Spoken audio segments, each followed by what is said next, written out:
you have seen conditions all around the world in a lot of T20. How do these compare to conditions you faced over your career? Oh, they don't compare to anything that I've faced in my career. These are as difficult as conditions that I've ever seen for 2020 cricket. 120s 120s like 190 in anywhere else. It's extremely difficult place to try and bat. We've seen all the spinners and even the seamers. As soon as they start bowling slow balls, it's really hard work. It's holding in the surface and it's gripping and turning, and it's a big ground as well. So yeah, really hard to get any sort of rhythm or continuity as a batsman. So yeah, it's certainly been different cricket. It's been, but yeah, in terms of getting in a rhythm or any kind of flow, it's been pretty hard. Do you think it's good for T20 cricket, or do you think it's just you can't really have too many of these? I know we've got 5 in 7 days because of COVID and all that, but do you think it's good for T20? Well, they've been exciting games for sure, but I don't think that's why 2020 was invented. 2020 was invented to see plenty of sixes and lots of runs. So in terms of that, it certainly hasn't been a spectacle, but from a cricket perspective, it's been they've been interesting games. There's only, it puts so much more emphasis on every ball of the game, that each boundary or trying to save a one here and there just becomes so much more important, and can have such a big effect on the game. Thanks, Dan. Appreciate it. No worries. Mel.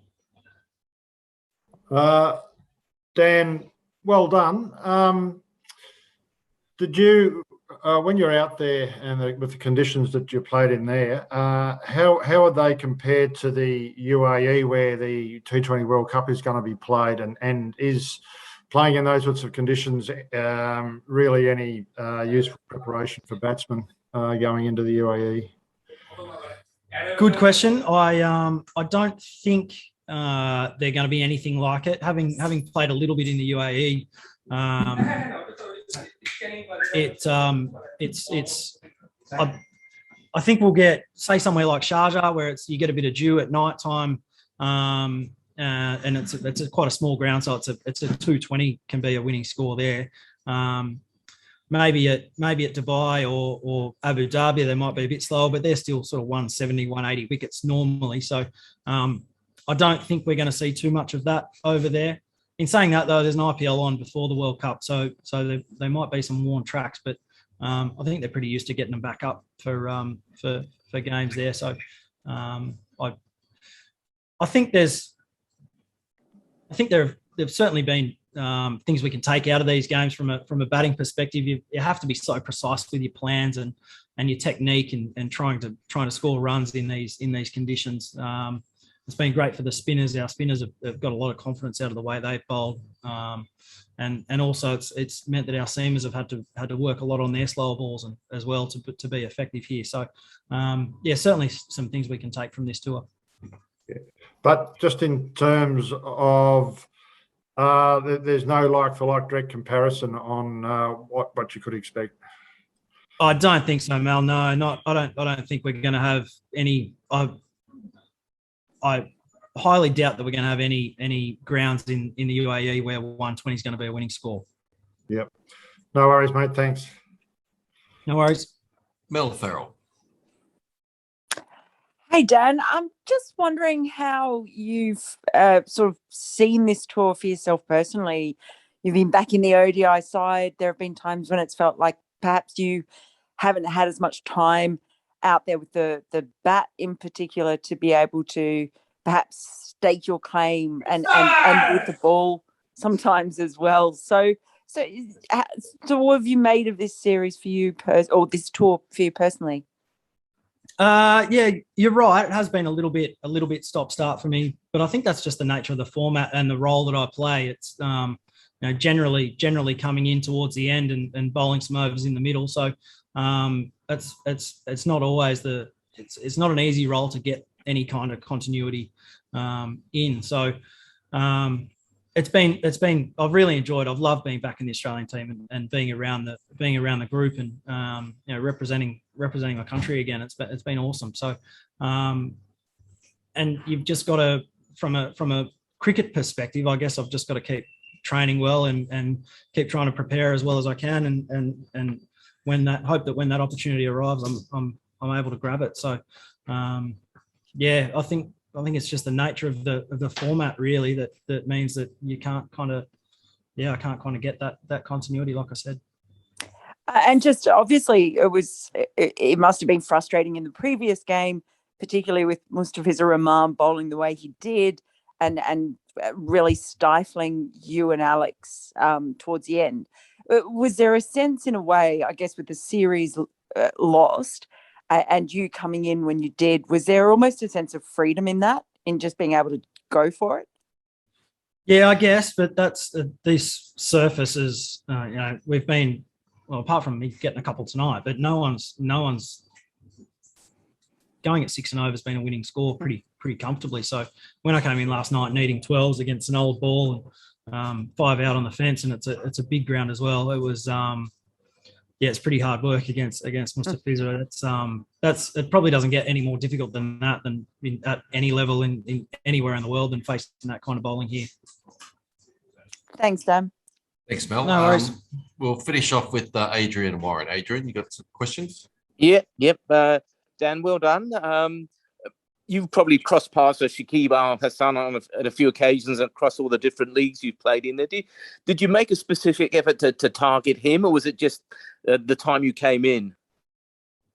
No, there was no. I have played a bit against Shakib, and he had a year in the Big Bash, I think, and I've played against him in the IPL a few times. But no, that was just the way that over panned out, really. And yeah, my role was just to come out and try and get as many as I could, as quickly as I could, and try and break the back of that chase and make it a bit easier for the guys coming in later on. So yeah, no specific plan to go at Shakib. I guess I just got a bit lucky that over and got a few out of the middle of the bat. And I suppose that's the beauty of batting in the power play as well. There's only 2 fielders out, so you can play with a little bit more freedom. What do you think this does for the morale of the side? I mean, you've been close in some of the other games, but to get across the line in this one? Yeah, it'll be great for the group. We don't feel like we've been playing that badly. We've been bowling really well, and we've put some really good partnerships together. Mitchell Marsh has been batting brilliantly all series, all tour really in the West Indies as well. Moses played really well in a couple of games. It's just been, the conditions have been really tough. So yeah, to get over the line was really pleasing. They're a really good team here, Bangladesh, in their conditions. These are, like I said earlier, these are probably the toughest conditions you'll get anywhere in the world, and they're able to exploit them really, really well. And finish off, just a few words of appreciation for Mitch Swepson's effort. Like yourself, he's probably had limited opportunities with the ball on this tour. Yeah, he's been bowling beautifully in the nets. He's bowled really, really well in the nets, and it's great to see him grab that opportunity. In one of the games he played in St. Lucia, I thought he bowled really well there too. So great for Mitch to get that opportunity tonight. He's been sort of travelling around with this Australian team for a long time now. He was in the Test squad over the summer and didn't get a game there. So it's great to see him. That all that hard work behind the scenes getting rewarded on the field tonight. Thank you. One last one from Bharat. Bharat? Thanks, Cole. Hey, Dan, this is more generic question about Australia and T20 cricket, if you can hear me. In the last couple of tours... You want to speak up, mate? Sorry, mate, the air conditioner has kicked on then. If you could start again, sorry. Yeah, no, this is a more generic question about Australia and T20 cricket. I've just been wondering, we've seen a lot of new guys put their hand up and get a few opportunities in these last 2 tours. The BBL is pretty much the only space for them, for a young T20 player to come through the ranks. But do you think there is a scope at any point to have a secondary T20 tournament just involving the states like India do, just so that you kind of widen the scope and maybe there are more talents that just pop up?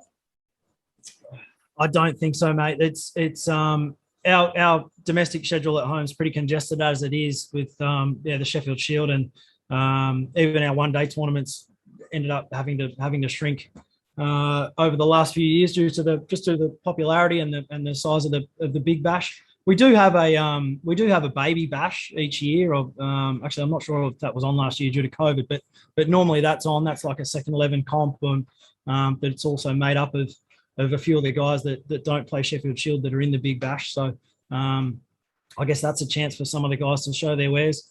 I suppose that's one of the beauties though of guys being able to travel around the world and being able to play in some of the other tournaments like your PSL and the Blast in England and the CPL. It's the guys that are able to do that, they're getting exposed to the different conditions and some of the other world-class players around the world too. So any chance that anyone gets to do that, I think they should be trying to grab it, I guess.